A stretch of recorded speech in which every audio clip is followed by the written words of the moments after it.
representa para nosotros la resurrección de Cristo? Vamos a 1 Corintios capítulo 15, por favor, del verso 12 para adelante. Pero si se predica que Cristo, que resucitó de los muertos, como dicen algunos entre vosotros que no hay resurrección de muertos, porque si no hay resurrección de muertos, tampoco Cristo resucitó. Y si Cristo no resucitó, vana es entonces nuestra predicación, vana es también vuestra fe. Y somos hallados falsos testigos de Dios, porque hemos testificado de Dios que Él resucitó a Cristo, el cual no resucitó.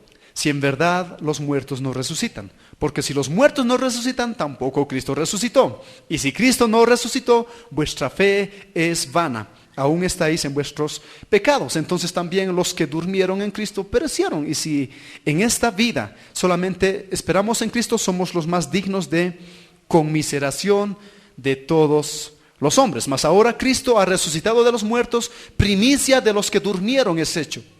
Porque por cuanto la muerte entró por un hombre, también por un hombre la resurrección de los muertos. Porque así como en Adán todos mueren, también en Cristo todos serán vivificados. Pero cada uno en su debido orden. Cristo las primicias, luego los que son de Cristo en su venida. Luego el fin, cuando entregue el reino de Dios y el Padre haya suprimido todo dominio, toda autoridad y potencia. ¿Sí? Hasta ahí. ¿Qué significa resurrección, hermanos? En la época de Jesús ya muchos estaban diciendo que no había resurrección y decían, están mintiendo. Cristo no ha resucitado porque se estaba predicando de que nosotros un día después de morir también vamos a resucitar. Ahora, para muchos, por ejemplo, aquellos que estudian ciencia no encuentran el origen de la vida, ¿sí? Normalmente dan muchos saltos, no sé si son dimensionales, pero por ejemplo, la física, la astrofísica, la física cuántica, etcétera, te dicen que el mundo ha venido a través de una explosión cósmica, el Big Bang. Una explosión que no dicen de dónde ha empezado esa explosión ni dónde ha tenido su origen, simplemente dicen que ha habido una explosión y masas candentes que en millones de años se han ido enfriando, y una de esas masas es la Tierra. También dicen que después de muchos años esa Tierra se ha ido enfriando y de pronto ha habido vida. Pero no explican, por ejemplo, Charles Darwin, el padre de la teoría de la evolución, él fue uno de los que mantuvo esa teoría y fue el que habló bastante de la teoría de la evolución y del origen de la vida. Pero en ningún momento él explica en base a qué de la materia viene vida. No explica. Simplemente dice que había una vida microcelular y a través de esta se ha ido creando la vida. Es decir, no explican en qué momento hay vida. Ahora, los médicos por muchos años han intentado buscar cuál es el origen de la vida o qué es la vida.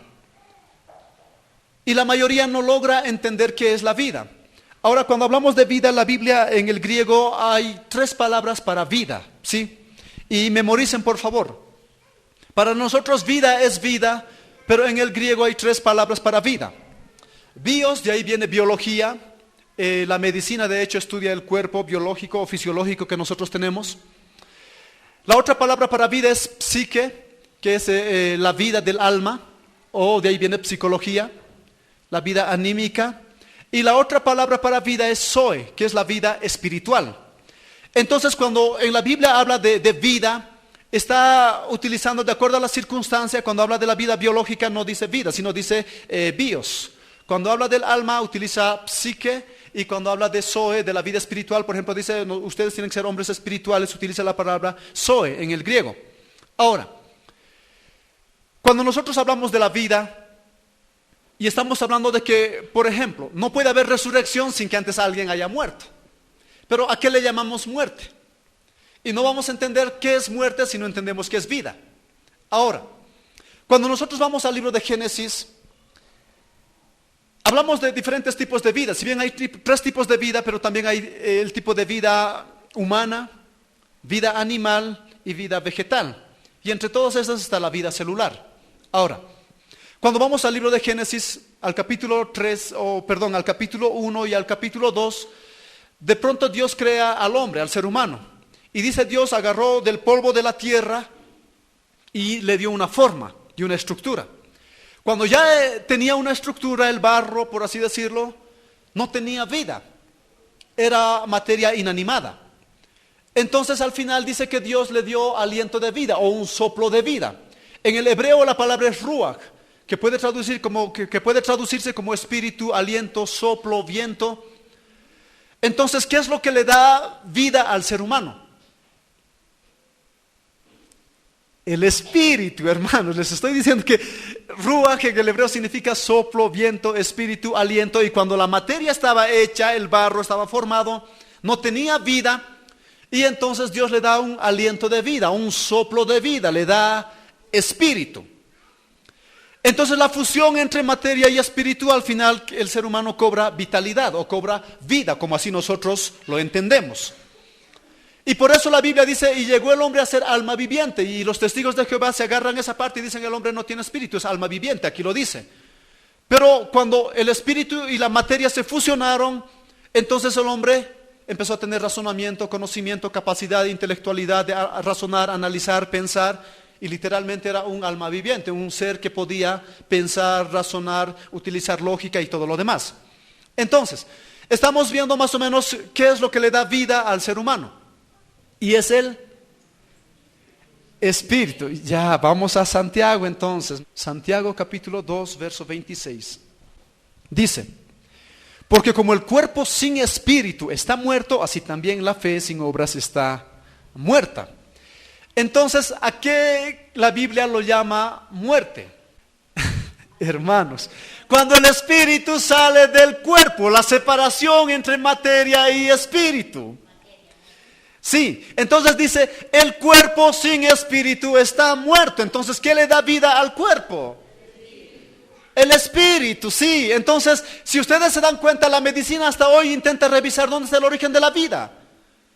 Y tiene que ver, cuando revisamos, por ejemplo, biología molecular o biogenética, uno revisa el gen y viene de vida a vida en vida. Por ejemplo, cuando un ser humano es procreado, viene a través de la fusión de esperma, óvulo, y todo es vida celular.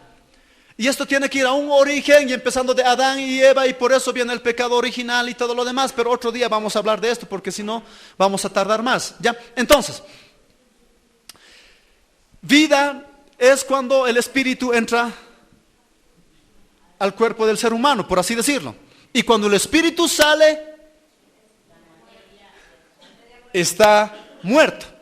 Y como la Biblia dice, del polvo eres y al polvo volverás. ¿Ya? Entonces en cierta manera somos materia y también somos espíritu. Y ahora la Biblia por eso dice, Juan 6:63, por favor. El espíritu es el que da vida, la carne para nada aprovecha. Las palabras que yo os he hablado son espíritu y son vida. Entonces, ¿qué es lo que da vida? El espíritu. ¿Por qué la Biblia dice que antes de conocer a Cristo nosotros estábamos muertos? ¿Se acuerdan en el Génesis capítulo 1, en el capítulo 2, de cierto que ustedes el día que coman del árbol, de cierto morirán? Y resulta que comen del árbol, pero no hay una muerte física. Sí, ahora ¿qué es la muerte espiritual? La separación. Hace rato hemos dicho que muerte para nosotros es la separación entre materia y espíritu. Entonces muerte espiritual significa que en el Edén Dios con el hombre podían hablar face to face, cara a cara. Pero cuando el hombre peca hay una separación. El espíritu de Dios con el espíritu del hombre quedaron separados porque antes estaban juntos. Entonces había una muerte espiritual. Y por eso Jesús viene para que nosotros cobremos nuevamente vida espiritual. Y cobramos vida espiritual cuando nosotros aceptamos a Cristo. Por eso dice, el Espíritu es el que da vida. Entonces cuando nosotros aceptamos a Cristo, el Espíritu Santo viene a nuestras vidas y nosotros quedamos unidos nuevamente a Dios y tenemos vitalidad.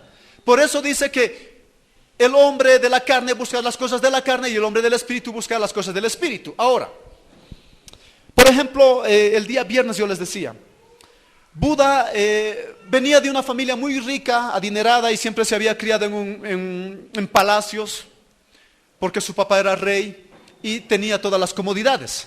Y su papá no quería que nunca salga del palacio, hasta que un día salió. Salió un día y empezó a ver miseria, muerte, dolor, angustia, pobreza, sufrimiento, enfermedades. Y le dio tanta pena y dijo, ¿por qué si yo vivo allá y tengo todo y por qué ellos viven así? Y entonces dijo, ¿por qué hay sufrimiento? ¿Cuál es el origen del sufrimiento? ¿Cuál es la causa del sufrimiento? ¿Por qué la gente sufre? Entonces intentó salir del problema, pero nunca pudo. Así que un día fue a un árbol y dijo, y vio desde su rama o desde la raíz hasta la copa y dijo, no me voy a mover de este árbol hasta entender qué es el sufrimiento. Y se sentó como nosotros conocemos, ¿no es cierto? Se sienta ahí, se sentó y toda esa noche la historia dice que pasó meditando en qué es el sufrimiento y llegó a una conclusión. Sufrimiento es amar a las cosas materiales. ¿Por qué la gente sufre? Porque ama las cosas materiales. Es decir, si tengo un carro y se me arruina, sufro. Si tengo una casa y de pronto le cae un rayo, sufro. Si mi reloj que costaba $1,000, de pronto me han robado, sufro. Cuando amo a una persona, también sufro. Entonces, el sufrimiento llegó a la conclusión de que era el amor a las cosas materiales. Y entonces él dice, entonces si la clave para no sufrir está en dejar de amar las cosas materiales, es decir, la clave de la felicidad está en no amar lo material. Ahora, ¿qué nos enseña Cristo años mucho más antes? Lo mismo. Dice, el que es de la carne busca las cosas de la carne, y el que es del espíritu busca las cosas del espíritu. ¿Por qué sufrimos tanto? Porque amamos todavía lo material. ¿Por qué trabajamos desde muy temprano hasta muy tarde para tener más dinero? ¿Y para qué queremos más dinero? Para comer mejor, para tener una vestimenta mejor, para tener un auto mejor, para tener vacaciones en diferentes lugares, es decir, y todo eso nos exige nuestra carne. Y cuando no tenemos todo esto y vemos a otras personas que tienen todo eso, entonces sufrimos. Resulta que el que se ha graduado conmigo tiene una casa de $500,000 y viene a mi casa y me visita viene en un auto de $350,000 y dice, claro, ha venido a presumir lo que tiene, y automáticamente te enojas sin que sepas el motivo original del por qué, pero sufres porque amas lo material. Anhelas tanto lo material que eso te permite no ser feliz. Entonces la Biblia y Jesús nos enseña que para ser felices uno tiene que morir a lo terrenal. Y en el mismo libro de Santiago dice, no seas amigos del mundo. Y no se trata de que no tengas amigos en la calle. Se trata de que no ames las cosas materiales, las cosas de este mundo. Pero la mayoría de nosotros amamos las cosas de este mundo. Cuidamos tanto nuestra carne más que nuestro espíritu. Nos hacemos maquillaje, nos hacemos pedicure, manicure, nos hacemos depilaciones, nos hacemos cortes, nos hacemos tantas cosas. Y alguno dirá, pero pastor, un día Mariana me dijo, pastor, voy a ir al gimnasio porque voy a ir a cuidar el templo del Espíritu Santo. Y en cierta manera la Biblia dice que uno tiene que cuidar su cuerpo, pero según Tesalonicenses 5:23 dice, y el mismo Dios de paz os santifique por completo y todo vuestro ser, espíritu, alma y cuerpo. Lo primero que tú tienes que fortificar y alimentar es tu espíritu. Después tu mente y después tu cuerpo. Porque si tu espíritu es fuerte, automáticamente tu cuerpo va a ser fuerte y va a estar bien alimentado. Entonces, cuando hablamos acerca de la vida y de la muerte, la Biblia dice que la fusión de espíritu y materia, el espíritu da vida a la materia. Y cuando el espíritu sale, muere. Entonces, la idea es, si el espíritu vivifica y la carne mata, ¿a cuál voy a alimentar? Sí, al espíritu. Porque tarde o temprano mi cuerpo va a envejecer. Y aunque no quiera, un día voy a morir. Cuando era niño no tenía arrugas, ahora tengo muchas. Y todavía de viejo voy a tener más. ¿A dónde más? Ya está viejo, van a decir algunos. Ya, perfecto, no importa. Pero la cosa es que un día vamos a morir. Entonces, ¿preferimos alimentar más nuestro cuerpo o nuestro espíritu? Sí, es lo que decimos. Primero el espíritu, pero en realidad es lo último que hacemos. Ahora, bueno, no me voy a enfocar tanto en esto porque estamos hablando de la muerte, de la vida y de la resurrección. Entonces, una persona muere cuando el espíritu sale. Ahora, cuando Jesús murió, ¿qué salió de él? Su espíritu, ¿y qué parte va al infierno o al cielo? Si es una tricotomía, espíritu, alma y cuerpo, el cuerpo queda en el cementerio, ¿qué parte va al infierno? El alma, el espíritu, los dos juntos. 10:28 de Mateo, por favor. Dice: y no temáis a los que matan el cuerpo, mas el alma no pueden matar. Temed más bien a aquel que puede destruir el alma y el cuerpo en el infierno. Entonces, dice, no teman al que mata el cuerpo, pero la mayoría de nosotros alimentamos más nuestro cuerpo. Gimnasio, buena comida, proteínas, vitaminas. Tenemos tanto. El otro día con un jugador fui y con valor de 3,900 compró tantas cosas para cuidar su cuerpo. Y no estoy diciendo que está mal, pero ojalá de la misma forma alimentaríamos nuestro espíritu. Porque dice, no temas al que mate tu cuerpo. Es decir, tu cuerpo hoy puede estar de una o de otra forma. No estoy diciendo que lo descuides, pero estoy diciendo que ante todas las cosas tienes que temer a aquel que puede matar tu alma en el infierno. Ahora, ¿el espíritu dónde va? Eclesiastés 12:7, por favor, rapidito. Dice, y el polvo vuelva a la tierra como era, y el espíritu vuelva a Dios que lo dio. Cuando una persona muere, ¿recuerdan el Génesis? ¿Quién dio el aliento de vida? ¿Quién dio? Dios. ¿Y el espíritu a dónde vuelve? A Dios. La carne o la vuelve al polvo. Polvo eres y al polvo vas a volver. ¿Qué parte va al infierno? El alma. Ahora, ¿por qué dice el cuerpo y el alma en el 10:28? ¿Por qué dice temed más bien al que mata el cuerpo y el alma? El concepto de cuerpo simplemente es una forma. La mayoría de nosotros entendemos por cuerpo simplemente al ser humano y que tiene una forma y una estructura. Pero por ejemplo, cuando nosotros revisamos astronomía, los cuerpos celestes, hablamos de los cuerpos celestes, hablando de estrella, luna, sol, y hablamos de todo eso como cuerpos. Entonces el cuerpo simplemente es la estructura. Y literalmente cuando una persona muera y vaya al infierno o al cielo, todavía va a tener una forma y una estructura. De una forma diferente que al que tiene en la tierra, cierto, pero todavía va a tener una forma. Hasta hoy los científicos están descubriendo y dicen que de aquí a unos años los sueños se van a poder ver y grabar y se van a poder leer. También los pensamientos. Entonces, ¿qué quiere decir? Que hoy no tenemos la capacidad de ver todo aquello, pero que más adelante sí se va a poder ver. O sea, hermanas van a poder saber qué piensa su esposo. Pobrecita. Ay, vas a ver, ahora sí vas a ver ahí. Entonces, al final quiere decir que también en cierta manera, si de aquí a muchos años el pensamiento se logra leer, vamos a darnos cuenta que el alma también es material. ¿Sí? Y si es materia, también la materia puede sufrir ciertos efectos. ¿En algún momento ustedes se han puesto a pensar por qué Dios permitió que el ser humano tenga dolor en el cuerpo? Para muchos es muy malo el dolor, pero para mí, en cierta manera, analizando la Biblia es bueno. La filosofía del dolor, cuando uno analiza en el dolor, por ejemplo, si ustedes no sintieran dolor en el cuerpo y lo pusieran su mano al fuego, como no sienten dolor, ¿qué pasaría con su mano? Se quema. Entonces, ¿es bueno o no es bueno el dolor?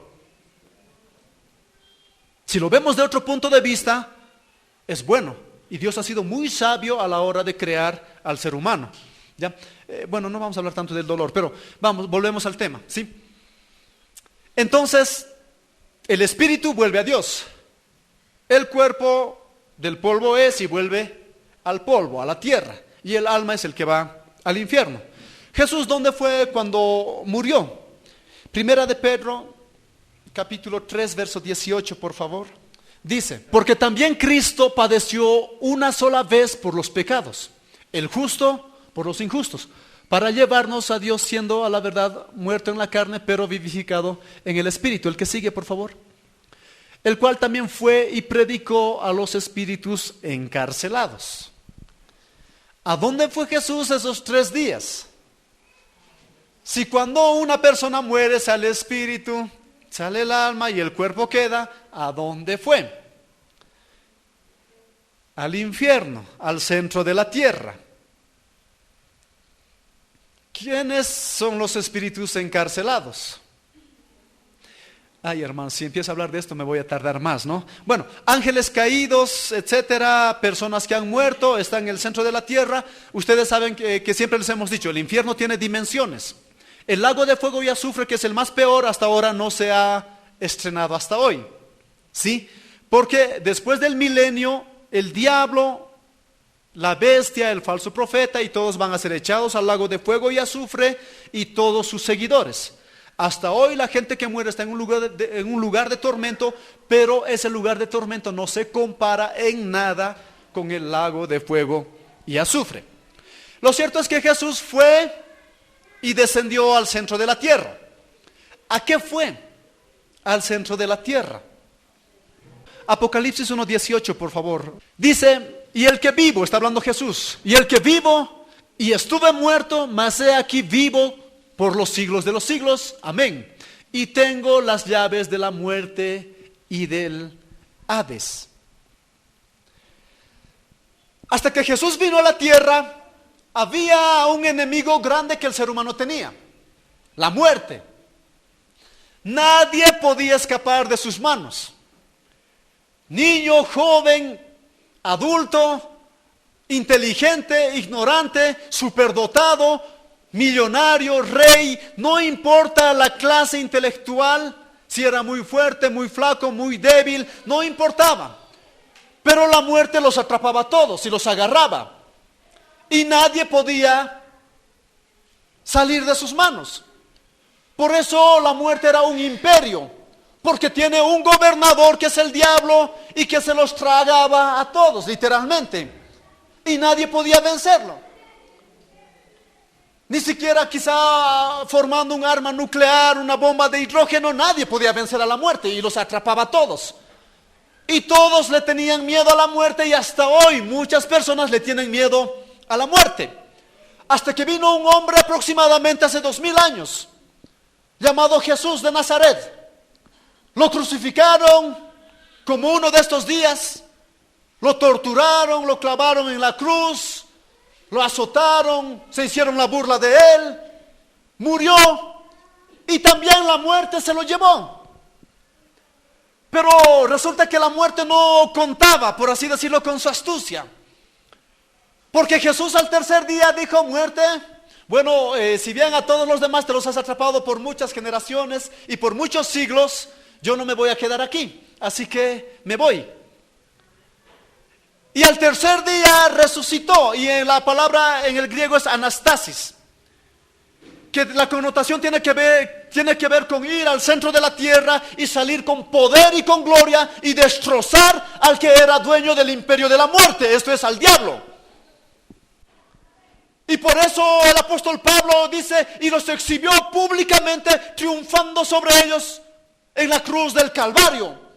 Por eso cuando nosotros adoramos, cuando nosotros venimos a este lugar, cuando nosotros doblamos nuestras rodillas, cuando nosotros clamamos a Dios, cuando nosotros nos referimos a Jesús, la Biblia dice que los demonios tiemblan y se asustan, porque este hombre venció a la muerte, venció a los demonios y venció a cualquier otra que antes no podía ser vencida. Por eso nosotros adoramos al Rey de Reyes y al Señor de Señores. Ningún hombre, ningún ideólogo, ningún hombre con mucho dinero había logrado vencer a la muerte. Pero solo Jesús venció a la muerte y salió victorioso y salió triunfante. Por eso nosotros adoramos al Rey de Reyes y Señor de Señores. Si me acompañan al libro de Hebreos, por favor, capítulo 2, verso 14. Dice, así que por cuanto los hijos participaron de carne y de sangre, Él también participó de lo mismo para destruir por medio de la muerte al que tenía el imperio de la muerte, esto es, al diablo. Había un imperio que nunca podía ser destruido y era la muerte. Y entonces Jesús un día le dijo, muerte, yo soy tu muerte. Y Jesús mató a la muerte porque Él vive para siempre. Y un día nosotros, aquellos que creemos en Él, aquellos que seguimos su camino, aquellos que seguimos sus enseñanzas, vamos a vivir para siempre. Y lo dijo el apóstol Pablo. Si no hay resurrección, somos dignos de toda lástima y de toda miseria, porque todo lo que hacemos es en vano. Pero un día, después de morir, cuando Él venga, nosotros vamos a resucitar primero. Y dice Tesalonicenses, los muertos en Cristo resucitarán primero. Y luego aquellos que hayamos quedado seremos arrebatados y seremos transformados en un abrir y cerrar de ojos. Y nos encontraremos en las nubes con nuestro Señor. Y vamos a vivir por la eternidad. Por eso pasamos en esta tierra, quizá insultos, hambres. La gente nos bota del trabajo por ser cristianos. Se nos hace la burla, nos descuentan, nos hacen a un lado. Pero no es nada comparado con el premio que viene más adelante, que es vivir por toda la eternidad. Yo siempre digo, prefiero sufrir unos 30 o 40 años en esta tierra y que la gente o no me hable o no me salude o cualquier cosa, a que pasar toda la eternidad en el tormento y en el infierno.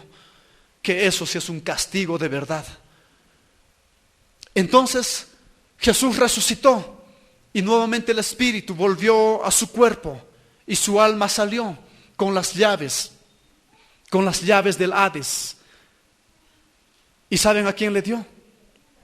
Mateo 16:18, por favor. Dice: y yo también te digo que tú eres Pedro, y sobre esta roca edificaré mi iglesia, y las puertas del Hades no prevalecerán contra ella. El que sigue, por favor.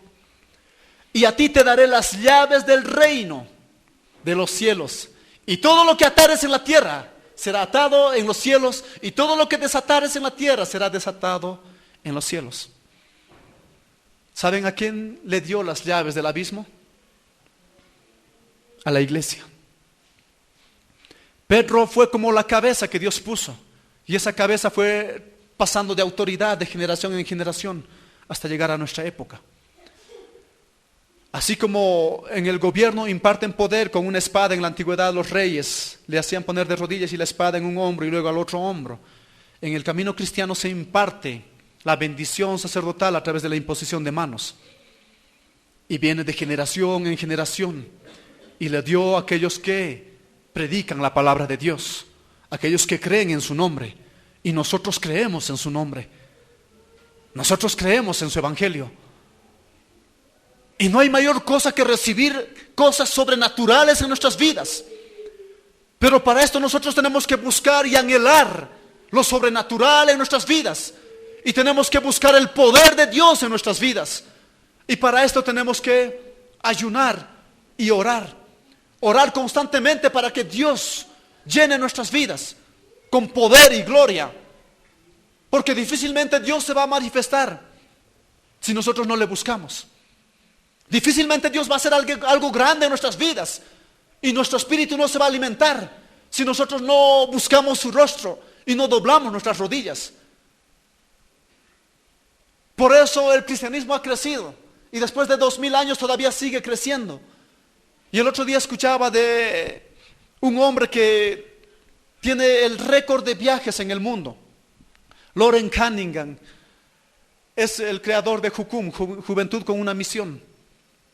Y él dijo: se viene un avivamiento increíble del cristianismo en esta tierra. En China están empezando a convertirse y está empezando a crecer con una velocidad pero que nunca antes había ocurrido. Están dando su vida, pero cuanto más los matan y más se están multiplicando, y se están multiplicando como una enfermedad. El otro lugar donde está empezando a crecer el cristianismo es en el Islam. Muchos predicadores no hemos conseguido quizá llegar ahí, pero Jesús mismo se les ha aparecido a muchos y les ha hablado cara a cara, y están empezando a convertirse, y muchos están empezando a dar su vida. El otro día en Brasil, en Sao Paulo, hablé con el pastor Josemar, y él me dice: aquí en Brasil se convirtió un musulmán, era mi amigo, Amir es su nombre. Después de convertirse, él se fue a predicar a Irak. Y me dice: ¿sabes? Me llamó después de un tiempo y me dice: yo les decía, oraremos por los hermanos allá, que pobrecitos los están matando, los están decapitando. Y me dice: ¿sabes cómo hacen allá? Cuando ven a un cristiano en Irak, en Irán, en algunas ciudades, entonces ponen una nu, es decir, para nosotros una C en su pared, diciendo que aquí vive un cristiano. En su pared, en la de afuera, ponen una C Y cuando vienen los terroristas, ven esa C y entran a su casa, violan a la esposa, violan a los niños, los matan. Delante del papá hacen todo eso. Y los matan, literalmente. Pero lo impresionante es que no niegan a Cristo. Y es que dice, ellos tienen la mentalidad de que en esta vida lo material no sirve. Y aun si dañan tu cuerpo, tampoco sirve. Y que cuando tú des tu vida por Cristo, cuando vayas al paraíso, Jesús mismo en persona te va a recibir cuando entres a la nueva ciudad. Entonces, ¿qué es lo que ellos hacen? Están preparados desde muy niños para ser violados, para ser torturados, para ser asesinados y para ser muertos por la causa de Cristo. Por lo cual, cuando llega ese día de ser muertos, ellos no están tristes, porque saben que es el mejor día que les puede haber llegado, porque van a pasar ahora a la gloria eterna. Entonces están con una sonrisa ante sus asesinos, ante sus verdugos. Y por eso ustedes habrán visto que a la mayoría de las personas, cuando los decapitan, les ponen una capa blanca o un saco blanco y no muestran sus rostros, porque dicen, no le tienen miedo a la muerte, porque saben que esto tarde o temprano va a terminar y van a pasar a una mejor vida. Pero ante todo esto, yo creo que somos nosotros los que deberíamos tener misericordia y piedad de nosotros mismos y compasión. Porque si alguien entrara a nuestra casa y viola a nuestro hermano, a nuestra hermana, diríamos, por culpa de ese evangelio, por culpa de ese camino, que ha muerto mi mamá, ha muerto mi papá, que por culpa de eso a mi hijo me lo han hecho. Y yo creo que deberíamos tener más compasión y miseria de nosotros que de ellos, que ellos sí saben a dónde están yendo y por qué están en esta tierra. Que nosotros, que porque alguien nos insulta, que porque alguien nos mira feo, que porque alguien no nos ha dado la mano, que porque alguien nos ha reñido, no queremos ir a la iglesia, no queremos orar, no queremos hacer nada, porque no hemos entendido la esencia de este camino, que no tiene que ver con el amor a lo material. Entonces me dijo Iván, esa gente de allá tiene tanta fe en Cristo, que está dispuesta a morir, y le da una sonrisa. Y le dice, hijo, tú sabes que no tienes que negar, nos vamos a ver pronto ahí arriba. Y Jesús mismo, el Rey de Reyes y Señor de Señores, nos va a estar esperando en la puerta para recibirnos y vivir con Él eternamente y para siempre. Entonces, hermanos, Él resucitó.